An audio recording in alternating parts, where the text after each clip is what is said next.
Amém, meus queridos? A graça e a paz do Senhor Jesus Cristo sejam com todos. Amém. Glória a Deus por essa oportunidade que nós temos de estar na casa do Senhor, para mais um culto de domingo, para louvar e agradecer ao Senhor.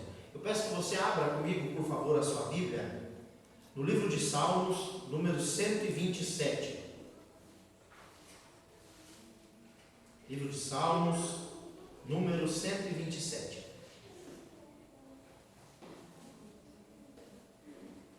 Diz assim a palavra do Senhor: se o Senhor não edificar a casa, em vão trabalham os que a edificam.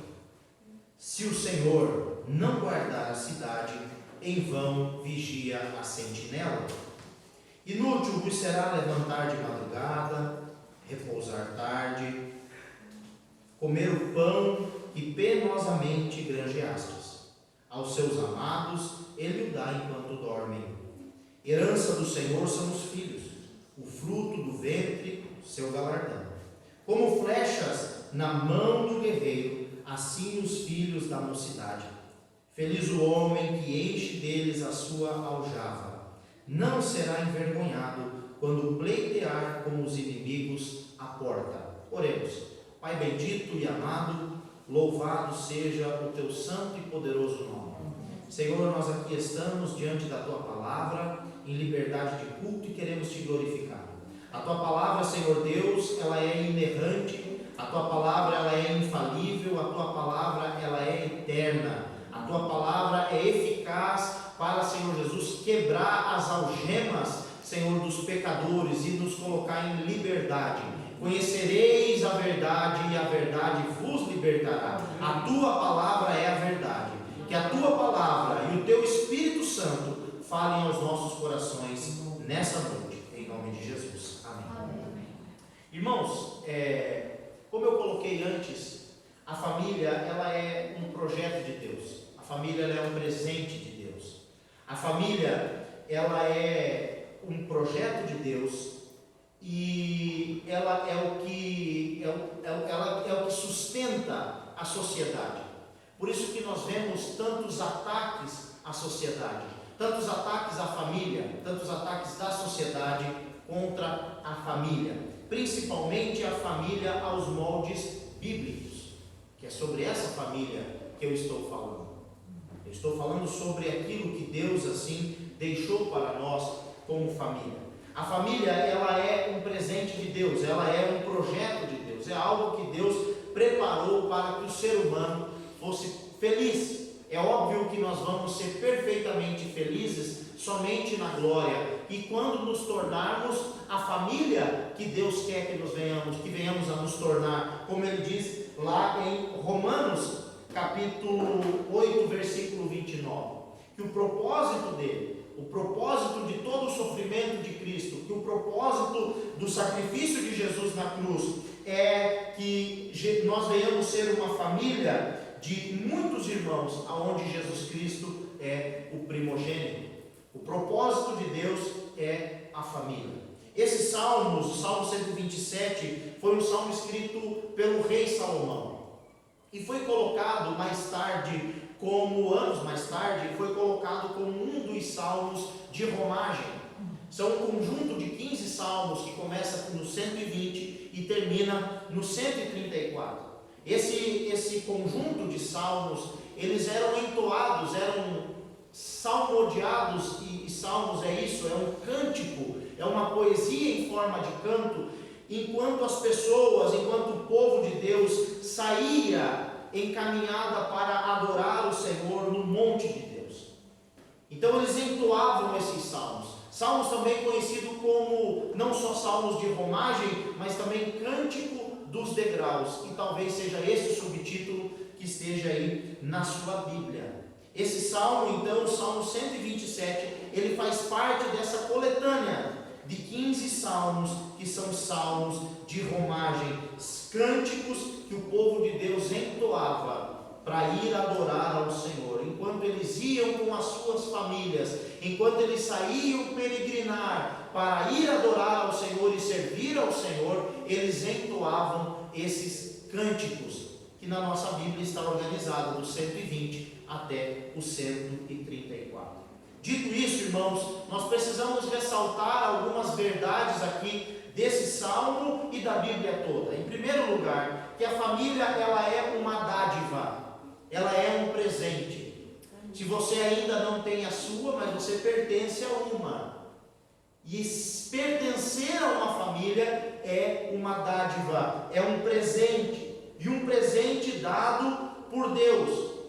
A sua família, em segundo lugar, a sua família, por mais difícil que ela possa ser, a sua família, ela é um projeto de Deus.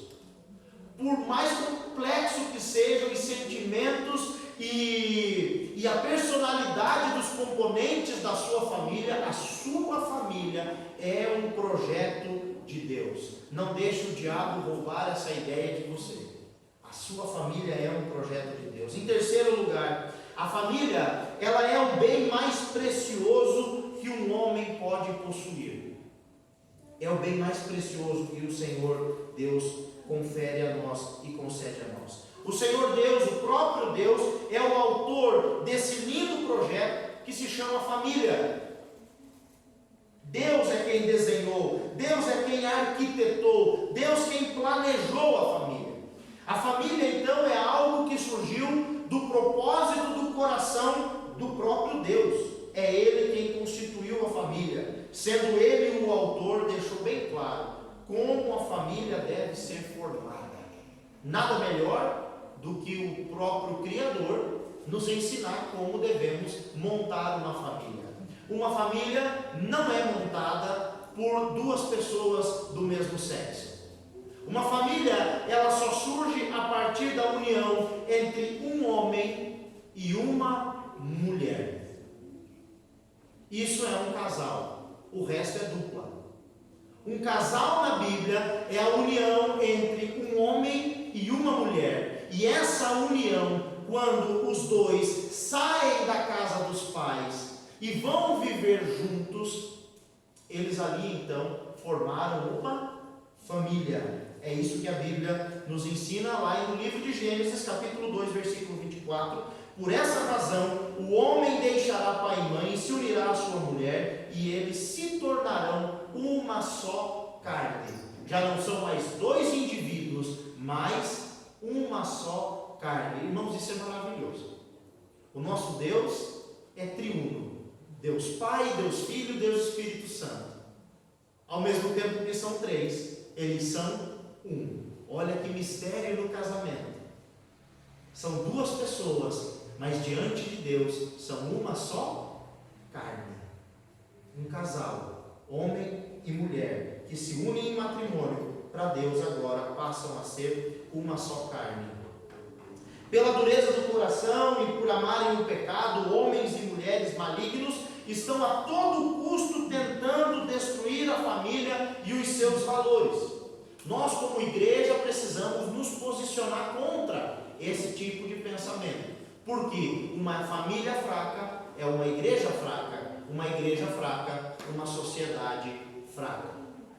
Tudo está conectado. Esse é o propósito de Satanás, de destruir as famílias. Não foi isso que ele fez com o primeiro casal lá no Éden? Atingiu o primeiro casal, para que viesse então destruir as famílias. Mas Deus tinha um plano glorioso. E nós vamos falar daqui um pouquinho sobre filhos. E você vê que depois da desgraça, da desobediência do primeiro casal, a boa notícia que vem através de uma gravidez, dizendo Deus em Gênesis 3, versículo 15, que a mulher traria ao mundo um fruto, um filho, que esmagaria a cabeça da serpente. Veja só que coisa gloriosa que é esse projeto que o Senhor tem para nós. Mas se o projeto de Satanás é destruir a família, o nosso Deus, que acabamos de ler o texto, em Malaquias capítulo 3, versículo 6, ele diz que ele não muda, em hipótese alguma. Qual é o propósito de Deus? O propósito de Deus permanece sendo firme. Em Gênesis 12, versículo 3, todas as famílias da terra seriam benditas. O propósito de Deus é abençoar as famílias, trazer bem-aventuranças sobre as famílias, derramar bênçãos sem medida sobre as famílias. O propósito final do Senhor para os salvos em Cristo é que sejamos uma única família de muitos irmãos. Por isso, aproveite seu casamento aqui, porque lá no céu você não vai casar. Lá no céu não vai ter marido, mulher, pai, mãe, filho, filha. Nós seremos todos irmãos. É o que o texto diz em Romanos 8, 29. Porque os que antes conheceu também os predestinou para serem conforme a imagem de seu Filho, a fim de que ele seja o primogênito entre muitos irmãos. Esse é o propósito de Deus. O salmo então que lemos foi escrito por Salomão e nos ensina verdades preciosíssimas sobre a família. Salomão é o autor deste salmo, desse cântico, e ele tinha, quando escreveu esse salmo, é o que a maioria dos teólogos acreditam, que ele escreveu esse salmo quando ele estava construindo o templo. Quando Salomão estava construindo o templo, por isso ele diz: se o Senhor não edificar a casa, em vão trabalham os que a edificam. Mas se você parar para pensar, Davi tinha deixado um mar de escudos de bronze, muita riqueza e muitos recursos. Salomão tinha dinheiro, Salomão tinha materiais, os seus aliados mandaram madeiras, os seus aliados mandaram artífices, ele tinha os melhores profissionais, ele tinha tudo para concluir aquela obra, a construção daquela casa, com êxito e sucesso. Mas Salomão, ao escrever esse salmo, ele diz que recursos não são o primordial para que um projeto dê certo. Recursos financeiros não são o primordial para que a sua família dê certo. Mas ele diz: se o Senhor não edificar a casa, em vão trabalham os que a edificam. Em vão trabalham. Um exemplo, a Torre de Babel.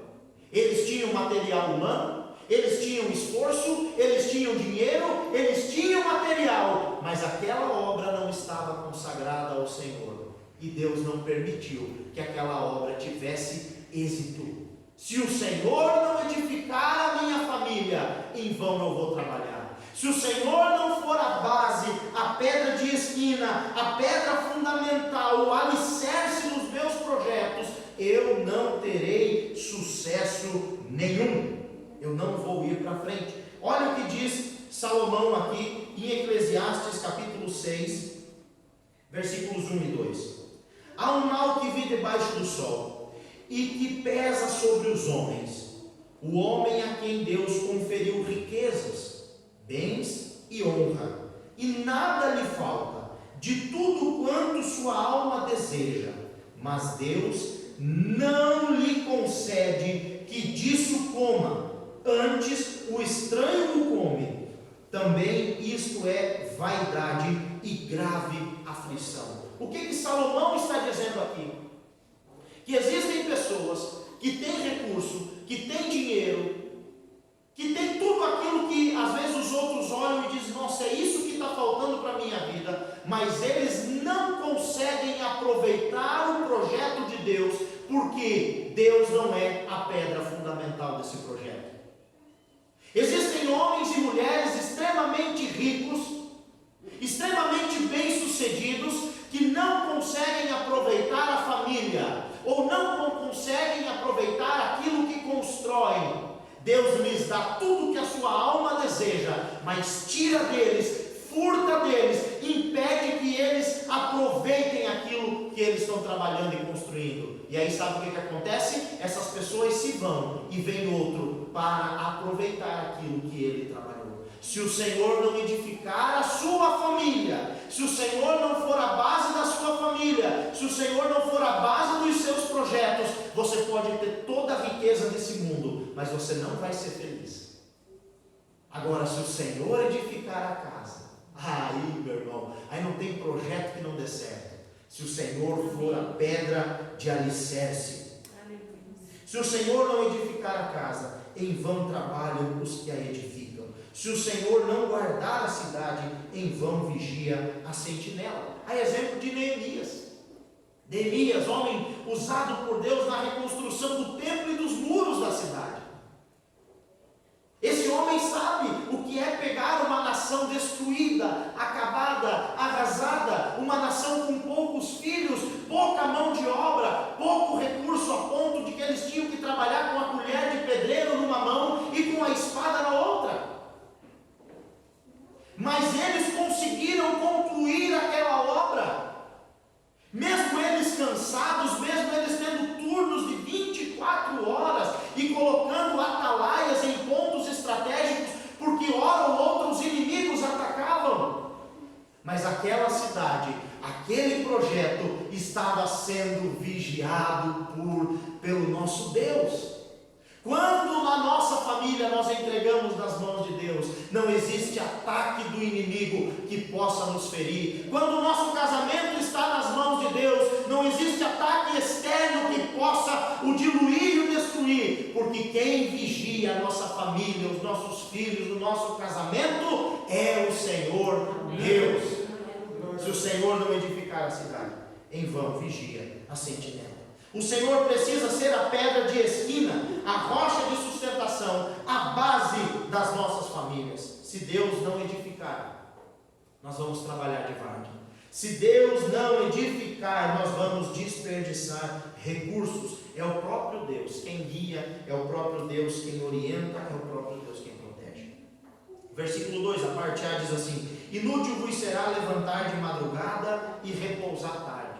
Já percebeu que quem dorme cedo gosta de acordar cedo? Quem dorme tarde não gosta de acordar cedo. E quem acorda cedo não gosta de dormir tarde. Mas aqui ele pinta um quadro de uma pessoa que vai dormir extremamente tarde e acorda extremamente cedo.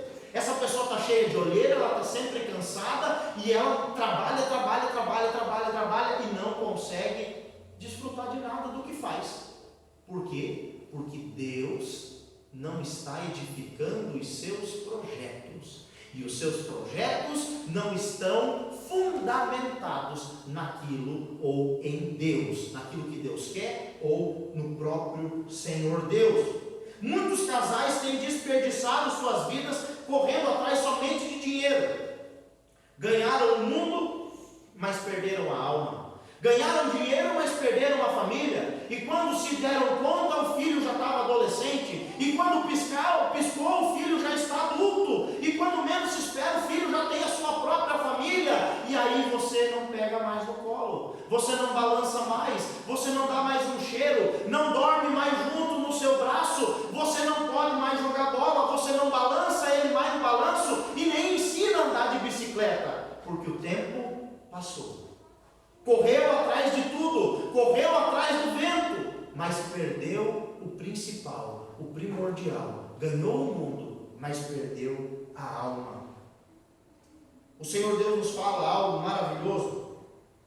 Uma passagem na Bíblia de um homem que agariou tudo que a sua alma desejava. Destruiu o celeiro, encheu, fez um maior, encheu, e agora ele disse: a minha alma está abastada, eu tenho tudo aquilo que eu quero, eu tenho esse celeiro cheio, agora eu vou viver a vida. E aí chega um anjo e diz o seguinte: louco, amanhã te pedirão a alma, amanhã você vai morrer, e para quem você vai deixar tudo isso que você fez? É como Salomão disse: grande mal é para essas pessoas que não consagram os seus projetos a Deus. Eles trabalham, eles constroem para que outros venham e aproveitem. Nós precisamos olhar, irmãos, que o Senhor Jesus Cristo, Ele nos deu um direcionamento. E qual é o direcionamento para um casal sensato que busca o Senhor? Mateus 6,33. Buscai, pois, em primeiro lugar o reino de Deus e a sua justiça, e todas estas coisas vos serão acrescentadas. Quando nós colocamos Deus em primeiro lugar no nosso casamento, todas as outras coisas vão sendo acrescentadas. Deus, de forma alguma, na parte B do versículo, diz assim: pois Ele dá aos seus amados enquanto dormem. Deus, de forma alguma, Ele está aqui apoiando a vadiagem, a vagabundagem. Deus não gosta do preguiçoso, é tanto que ele manda o preguiçoso ter conselho com as formigas. Vai observar as formiguinhas. Deus, quando criou o Éden e colocou o homem lá, ele colocou o homem não para ficar de pernas para o ar, mas para cultivar o jardim. Essa palavra cultivar, quem é agricultor entende e sabe como é que é. Para que uma planta produza, você tem que ter um investimento de trabalho em cima. Você precisa cortar os galhos secos, capinar as ervas daninhas, você precisa investir naquela planta. E o Adão não tinha só uma árvore para cuidar, mas um jardim inteiro para cultivar.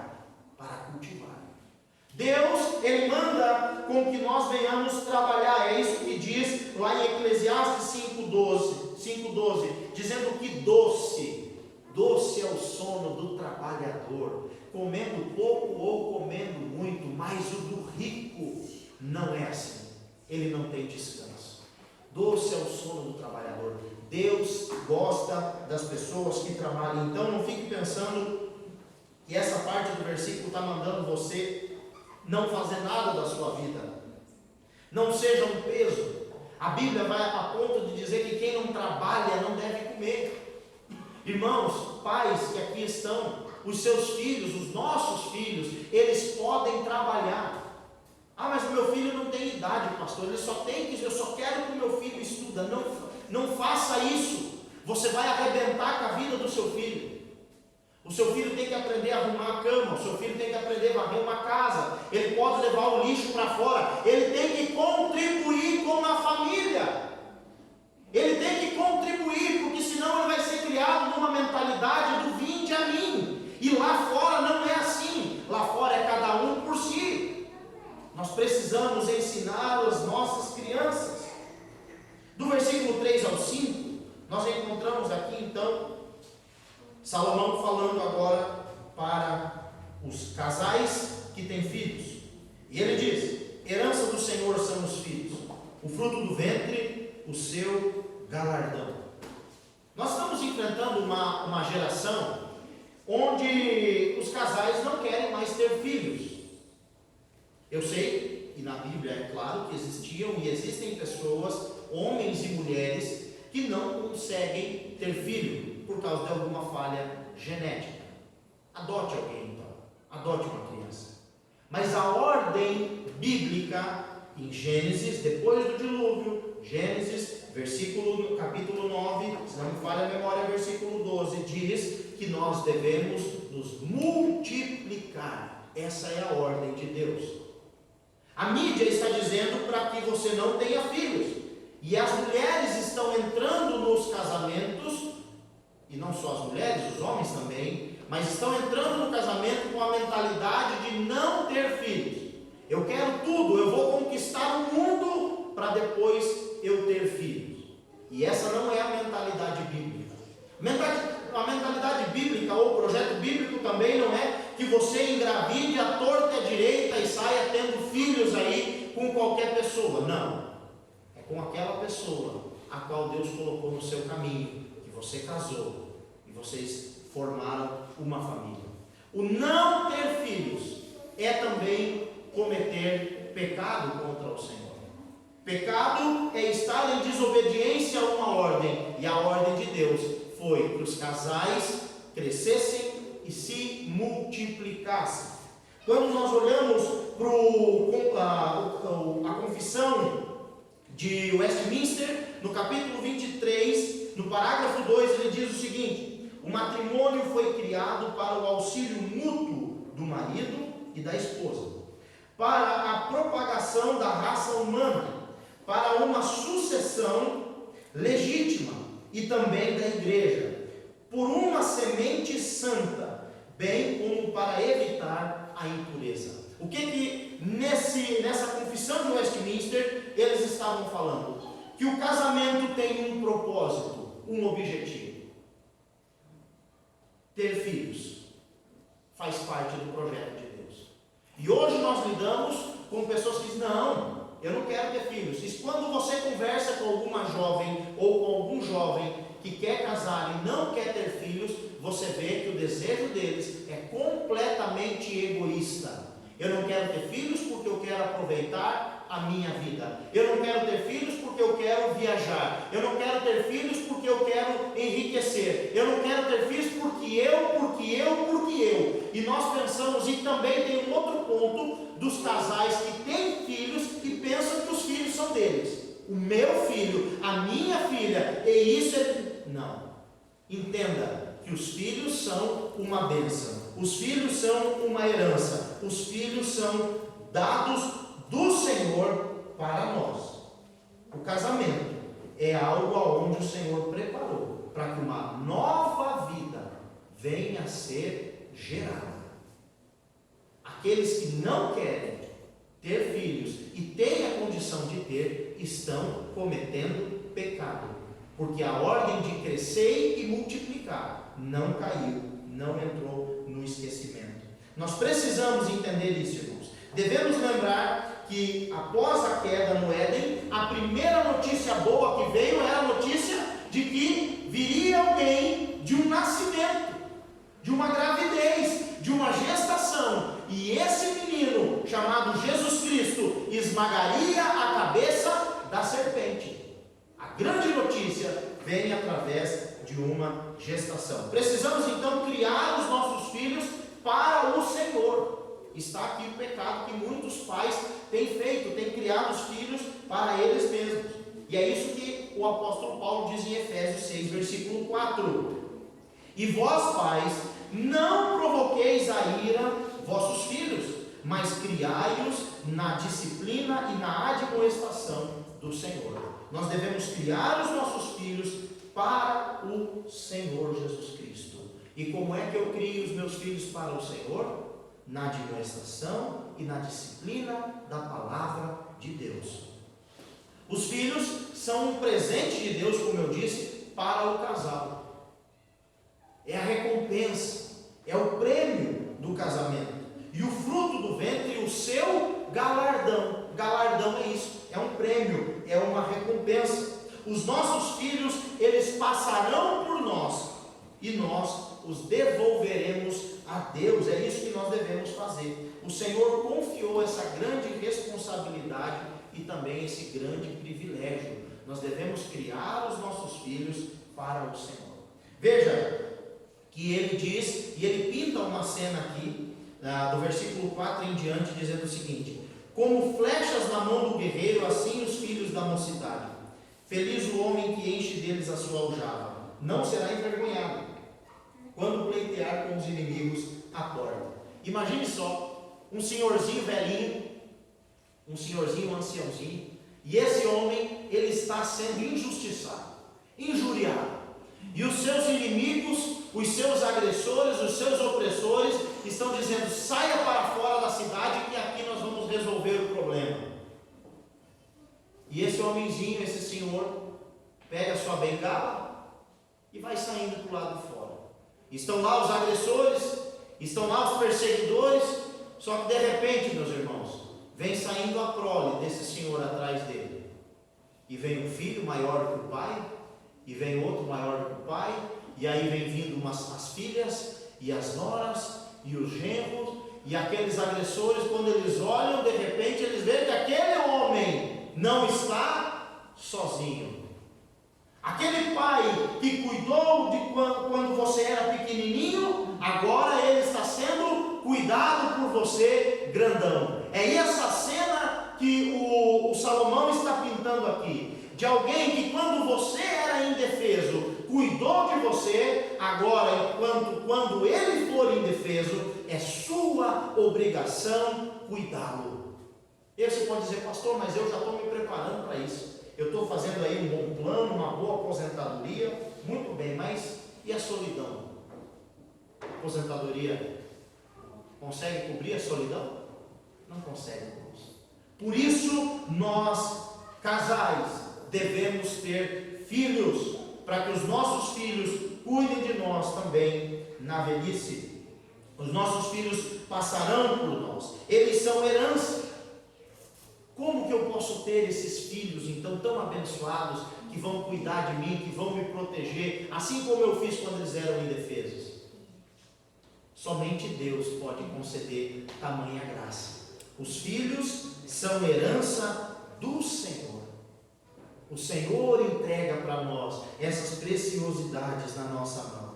Só o Senhor pode fazer. Mas uma herança que não é cuidada, uma herança que não é gerida, uma herança que não é administrada, se perde. Não se perde? Assim são os filhos. São um presente, mas precisam ser cuidados, precisam ser geridos, precisam ser incentivados para que essa herança venha se multiplicar. Os filhos também são flechas nas mãos do guerreiro. Olha que coisa mais bonita essa colocação de Salomão. E por que ele diz que os filhos são flechas nas mãos dos guerreiros? Porque não adianta você ir para a batalha só com o arco. Um casal que não tem filhos e pode ter, eles estão indo para a guerra só com arco. Você vai atirar vento? Não tem como, você precisa ter flechas. Outro sentido dessa frase, desse versículo, é que os filhos, eles precisam ser carregados pelos pais. Como é que você carrega as flechas? Nos ombros. É responsabilidade dos pais entesourar para os filhos. É responsabilidade dos pais carregar os seus filhos nos ombros, assim como o guerreiro leva as suas flechas. Não terceirize a criação dos seus filhos. Não deixe para a tia da escola, para a professora da escola, ou para o tio do treino de futebol, ou para a tia da natação, ou para a professora da escolinha de inglês. Não terceirize a criação dos seus filhos. A sociedade está como está porque os pais terceirizaram a criação dos seus filhos. Você guerreiro fez, você guerreiro carrega. Ah, mas a flecha é pesada, dá seu jeito. Eu tenho dois, uma flechinha mais leve, a outra é pesada, mas eu carrego os dois, é meu, eu que fiz. O guerreiro leva as suas flechas, é a responsabilidade dos pais. Quantos pais têm abandonado os seus filhos? Tem deixado para a mãe carregar a flecha? Não é, irmão. O guerreiro é você, homem. A responsabilidade de levar os filhos é dos pais. Por quê? Porque os filhos precisam do pai. Precisam dos pais, pai e mãe. O homem que cumpre o seu papel de pai é bem-aventurado. É mais do que feliz. E aí tem aquele lema: meus filhos, minha responsabilidade. Meus filhos, meus discípulos. Irmãos, depois que eu tive filhos, a minha maior preocupação não foi ganhar o mundo para Cristo, foi ganhar eles para Cristo. Porque eu quero lá na glória, mais do que ver qualquer outra pessoa, ver os meus filhos adorando o Senhor Jesus Cristo. Meus filhos são meus discípulos, minhas preciosidades, aquilo que Deus me deu, me confiou, e eu vou criá-los para entregar um dia para o Senhor Jesus. Bem-aventurado o homem que enche dele a sua aljava. Aljava é uma palavra árabe que significa na mesma direção. Entenda que o pai não pode dizer faça o que eu digo, mas não faça o que eu faço. É na mesma direção. Aonde vai o guerreiro, vai a aljava com as flechas. Ah, mas eu não sei por que o meu filho, a minha filha. Preste atenção. Preste atenção. Porque aonde vai o guerreiro, vai a aljava também com as flechas. Por isso que é sério quando o apóstolo Paulo diz: não entre em jugo desigual. Não pode ter comunhão a luz e as trevas. Vocês que ainda vão casar, casem com pessoas mais crentes do que você. Procurem um jovem ou uma jovem cristã que sirva a Deus, que ame a Deus, porque senão a sua vida vai ser amarga, a sua vida vai ser de sofrimento, e não só você vai sofrer, mas os seus filhos também vão sofrer, porque a flecha vai na direção da aljava, e aonde o guerreiro leva a aljava, ali vão também as flechas. As flechas eram carregadas na aljava, e a função dos pais então aqui é guiar os filhos na mesma direção. carregar os filhos nas costas, no bolso, no coração, no caso das mulheres, no ventre. Nós carregamos os nossos filhos, é função nossa. Mas a flecha também tem outra função. Uma flecha dentro da aljava não está cumprindo o seu propósito. Qual é o propósito da flecha? Ser disparada e acertar o alvo. Por isso a importância que tem esse guerreiro ser bem treinado nas escrituras, porque uma hora essa flecha vai sair da sua aljava, uma hora essa flecha não vai estar debaixo dos seus olhos, uma hora essa flecha vai estar voando, e que seja na direção do propósito de Cristo, que seja que ela voe atirada pelas suas mãos em direção àquele propósito, a um rumo certo. Amém. Os filhos são assim, uma hora ou outra eles vão sair de perto de nós, eles não vão estar debaixo das nossas vistas, eles não vão mais estar nas nossas costas sendo carregados por nós, mas que seja esse dia, que chegue esse dia e que eles voem como flechas a acertar o alvo, que eles voem em direção ao propósito do Senhor Jesus Cristo, para que eles também possam ser felizes. Amém. Nós precisamos entender que uma hora chega o momento de atirar as flechas. Existe esse momento, e esse momento vai chegar na vida de todo pai e de toda a mãe. Agora, se você priorizar Deus acima de tudo, no seu casamento, na sua família, na criação dos seus filhos, nos seus negócios, nos seus projetos, meu irmão, você vai ter êxito. Você vai ser bem-aventurado, você vai ser bem-sucedido, a sua família vai ser linda, a sua família vai ser feliz em Jesus, os seus projetos vão dar certo, a sua casa será edificada sobre a rocha que é Jesus Cristo. Agora você precisa priorizar Deus na sua vida, na sua casa, na sua família e na criação dos seus filhos. Amém? Amém. Quero orar pela sua vida. Pai querido e amado, bendito é o Senhor. Obrigado por essa palavra, meu Deus. Que essa palavra não caia no esquecimento, mas que ela, ó Deus, encontre terreno fértil no nosso coração e produza frutos para a eternidade. Assim oramos em nome do Pai, do Filho e do Espírito Santo de Deus. Amém.